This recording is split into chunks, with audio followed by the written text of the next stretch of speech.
जलन। ममता बहुत ही सीधी और प्यारी लड़की थी, वहीं सुनील एक सरल और आगे बढ़ने की सोच रखने वाला लड़का। सुनील, बेटा सुनील कहाँ है? अरे जरा एक गिलास पानी तो दे दो। हाँ माँ, अभी आया। क्या माँ, पानी तेरे सर के पास ही तो रखा है, क्या हो गया है? तबीयत खराब है क्या? अरे नहीं नहीं, वो उठने का मन ही नहीं कर रहा था, तो देखा ही नहीं। वैसे क्या कर रहा है? यहाँ बैठ ना मेरे पास। माँ पढ़ रहा था, तो क्या है ना, नौकरी में तो वक्त नहीं मिलता, अब ऑफिस से घर आकर ही तो वक्त मिलता है। अच्छा अच्छा ठीक है, पढ़ ले जा बेटा। सुनील पढ़ लिख कर और आगे बढ़ना चाहता था, लेकिन माँ की तबीयत खराब देखकर सोचता है कि शादी ही कर ले। कब तक माँ का ख्याल वो अकेले रख पाएगा? तो एक दिन, माँ ये ममता है, मैंने इससे शादी कर ली है। तुम्हारी तबीयत भी ठीक नहीं रहती, तो मैंने सोचा शादी कर लेता हूँ। घर संभालने वाली और तुम्हें संभालने वाली कोई आ जाएगी तो अच्छा रहेगा। माँ अचानक से सामने बहू देखकर हैरान रह जाती है। बेटा ये क्या बात होती है? न बैंड, न बाजा, न दहेज, न शगुन, ऐसे कैसे बहू आ गई? माँ तू तो जानती है, मैं नौकरी के साथ पढ़ाई कर रहा हूँ, तो कहाँ से इतना पैसा बचा पाता कि धूमधाम से शादी करना। वैसे भी माँ, लोग तो आकर खाकर निकल जाएंगे, इसलिए बस वैसे ही। माँ जी, मैं आपका ख्याल रखूंगी। वैसे भी ये आगे की पढ़ाई कर रहे हैं, अच्छा कुछ कर गए तो सबके दिन फिर से अच्छे आ जाएंगे। सास को ममता की बात ठीक तो लगती है, लेकिन मन में कहीं ना कहीं लगता है कि कहीं बहू बेटे को लेकर ना हो जाए और फिर तो वो रह जाएगी अकेली। बेटा देख, मेरा जो कुछ भी है वो सुनील ही है, और सुनील का भी अब इस दुनिया में मैं ही हूँ और कोई नहीं। क्या सुनील? बिल्कुल माँ, लेकिन आज से ममता भी मेरे जीवन का अहम हिस्सा है, जैसे तू है। सास को बड़ा बुरा लगता है कि उसकी सल्तनत में कोई और हिस्सेदार कैसे हो सकता है। कैसे कोई और उसके 30 साल के बेटे की जिंदगी में अचानक से आकर बराबर का हिस्सेदार बन सकता है। देख बहू, मैं भले थोड़ा बीमार रहती हूँ, लेकिन इसका मतलब यह नहीं कि घर की चीजों में मेरा कंट्रोल खत्म हो गया है। मैं आज भी इस घर की रानी हूँ, समझी? बेटा सोचता है कि ये माँ को अचानक से क्या हो गया। कल तक जो माँ कहती थी कि जिंदगी का कोई भरोसा नहीं, वो अचानक से जंग के मैदान की झांसी की रानी कैसे बन गई? माँ क्या हो गया? सब ठीक है ना? अचानक कैसी बात कर रही हो? ममता का आज पहला दिन है, स्वागत करो उसका। आसपास के आंटियों को बुलाओ, नई दुल्हन की मुंह दिखाई करवाओ। खैर, सास होने का फर्ज निभाती है और बाद में एक सहेली के साथ बाहर निकल जाती है। क्यों री बताया नहीं कि बेटे का ब्याह कर रही हो? वैसे तो सारा दिन हम ही में घुसी रहती हो। अरे मुझे भी तो अभी पता चला, तू अचानक सर पर लेकर आ गया। कहता है बहू है माँ तुम्हारी, अब इसको भी इतना ही मैं प्यार करता हूँ जितना तुझे करता हूँ। लो जी, ये क्या बात हो गई? क्यों इतना प्यार करता है? अरे माँ का प्यार तो ज्यादा होता है। अब उसको तो कोई दूसरा पति मिल सकता है, लेकिन तुम ही बताओ, क्या माँ की ममता किसी और की हो सकती है? ना जी ना, बेटे को समझाओ ये बात। अरे क्या समझाऊं, मुझे तो खुद ही समझ में नहीं आ रहा कि क्या हो रहा है। जो बेटा कल तक माँ माँ करता था, अचानक से बीवी बीवी का राग आलाप रहा है। देखा, उसकी बीवी ना सुंदर और जवान है। सुंदरता के आगे तो एक से एक नहीं टिके। तो तेरा बेटा किस खेत की मूली है? सास को भी समझ में आ जाता है कि बहू की सुंदरता के आगे माँ का प्यार किसी काम का नहीं। उधर बीवी, ए जी, अम्मा जी सहेलियों को छोड़ने गई थी, अभी तक आई नहीं, हम देख आए क्या? अरे रहने दो ना, आ जाएंगी। कहाँ जाएंगी, उनकी आदत है, एक बार जाती है तो पूरी पंचायत खत्म करके ही आती है। अच्छा ही है, खाना वाना खा कर गई होगी। छोड़ो ना, घूमेगी तो खाना पचेगा, नहीं तो ऐसे ही खाट पकड़ लेगी। बहू भी शांत हो जाती है। उधर सास सोचती है कि आज थोड़ा देर से ही घर जाती हूँ, जब बेटा परेशान होकर ढूंढेगा तब मजा आएगा। बीवी को खुद ही पता चल जाएगा कि माँ के आगे उसकी दाल नहीं गलेगी। लेकिन वहीं दूसरी ओर घर पर, ए जी, माँ जी अभी भी नहीं आई, हमको तो घबराहट हो रही है कि क्या करें, जाकर पता करें किसी के घर। अच्छा, कहाँ जाओगी ये भी बता दो।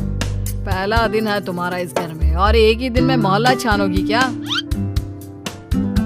हाँ तो आप भी तो नहीं जा रहे हैं ना, हमको फिक्र हो रही है। यार, ये रोज का है अम्मा का, खाओ और सो जाओ। बस फिर क्या था, बेटा बहू खाना खाते हैं और कमरे में सोने चले जाते हैं। उधर जब सास को कोई देखने नहीं आता तो वो हार कर घर आ जाती है, जहाँ वो देखती है कि सारे घर की लाइट्स बंद है। सास को गुस्सा आता है, बहू, ममता बहू कहाँ हो?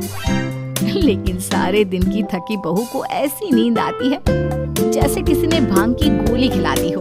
वो तो नहीं उठती, उठकर आ जाता है बेटा। क्या बात है अम्मा, काहे चिल्ला रही हो? अरे सो जाओ ना, सुबह की थकी है बहू, वो सो रही है। जोर से बोलोगी तो नींद खुल जाएगी उसकी।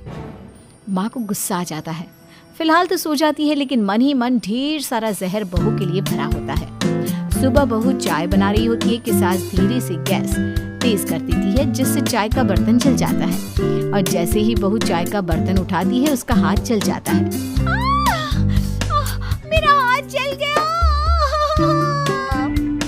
वो जोर जोर से चिल्लाकर इधर उधर भागती है कि सास थोड़ी देर में उसके हाथ में पानी डाल देती है। हाय रे बहू, क्या कर रही हो? पहली बार रसोई छुई हो क्या? सासू माँ गलती से गैस तेज रह गई थी और बर्तन जल गया, जिससे मेरा हाथ जल गया। अरे कितना गंदा था, छी छी छी छी, मुझे तो उल्टी आ रही है तेरा गला हुआ मांस देखकर। तू ना मुझे अभी साथ से खाना मत लगाना। बहू भी खुद का हाथ देखती है तो उसे भी रोना आ जाता है।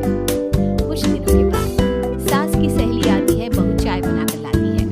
उसके जाने के बाद सहेली कहती है, बहू की सुंदरता ऐसी है कि कोई भी दीवाना हो जाए। वैसे तेरे बेटे का क्या हाल है? अरे वैसा ही है, बहू के पीछे लट्टू। क्या करूं, कुछ समझ में नहीं आ रहा। मैंने तो बहू के चेहरे पर दिवाली के पटाखे की चक्री फेंक दी, उसका पूरा चेहरा जल गया। अब देखो ना रही सुंदरता, और ना ही अब मेरा बेटा उसे पूछता है। अरे अब तो वो उसे छोड़कर दूसरी भी देखने को बोल गया है मुझे। बहू सारी बात सुन रही होती है। आंटी एक बात बताइए, क्या भरोसा है कि दूसरी सही आए और आपके अनुसार रहे? देखिए आंटी, मेरी सासू माँ को गलत बात सिखाने की जरूरत नहीं है। हमारा परिवार साथ में खुशी से रह रहा है। देख बहू, मेरी सहेली की बेइज्जती ना कर, वही अच्छा रहेगा तेरे लिए, समझी? बहू नहीं मानती है। वो बार बार उनकी सहेली को घर से निकल जाने को कहती है। तभी सास की सहेली पास के चूल्हे से लकड़ी लाकर बहू के चेहरे पर लगा देती है। बहू जोर जोर से रोने लगती है। अरे ये क्या कर दिया? मैंने कहा किया, ये तो तूने किया। तू ही नहीं चाहती थी कि बहू बेटी के साथ रहे, भला मैं क्यों करूंगी? मैं तो चली, निपटो अब। बहू रो रही होती है, दर्द से चिल्ला रही होती है, लेकिन सास उसे डॉक्टर के पास नहीं ले जाती। तभी पति आता है। क्या हो गया ममता? ये दाग कैसे लगा? कैसे जली? ममता कुछ नहीं कहती, बस दर्द से करा रही होती है। पति माँ की तरफ देखता है। हो ना हो माँ, ये पक्का आपका काम है। आप ही ममता से जला करती थी ना। देखना माँ, अब पुलिस आएगी, केस बनेगा, लेकिन पहले मैं ममता को अस्पताल लेकर जा रहा हूँ। सभी अस्पताल जाते हैं, जहाँ डॉक्टर ममता की सास से कहते हैं, आपने तो नहीं जलाया ना बहू को? अब ममता की सास के तो पसीने छूट रहे होते हैं। वो घबरा कर कहती है, ना डॉक्टर साहब, कैसी बात करते हैं? हम क्या जलाएंगे अपनी बहू को? डॉक्टर ममता के पति से पूछते हैं। देखिए, क्योंकि ये ससुराल में जली है तो मामला पुलिस का बनता है, तो आप पहले पुलिस को बुलाइए, तभी इलाज पूरा होगा।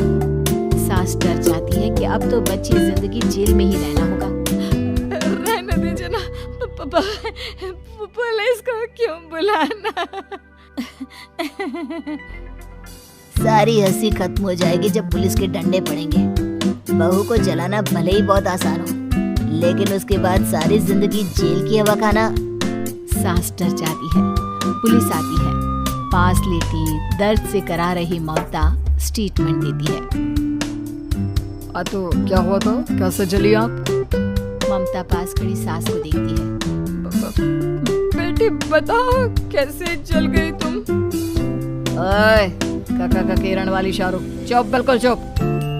सास चुप। सभी इंतजार करते हैं कि ममता क्या बोलेगी। जी मैं खाना बना रही थी, लकड़ी उड़कर मेरे ऊपर गिर गई और मैं जल गई। सास बहू की बात सुनकर रोने लगती है। देखा माँ, कितनी समझदार है ममता। ये चाहती तो, हाँ बेटा, ये चाहती तो मैं आज जेल में होती। मुझे माफ कर दे, मैं आगे से अभी कभी ऐसा नहीं करूंगी। बहू के साथ मिलकर रहूंगी, मुझे माफ कर दे।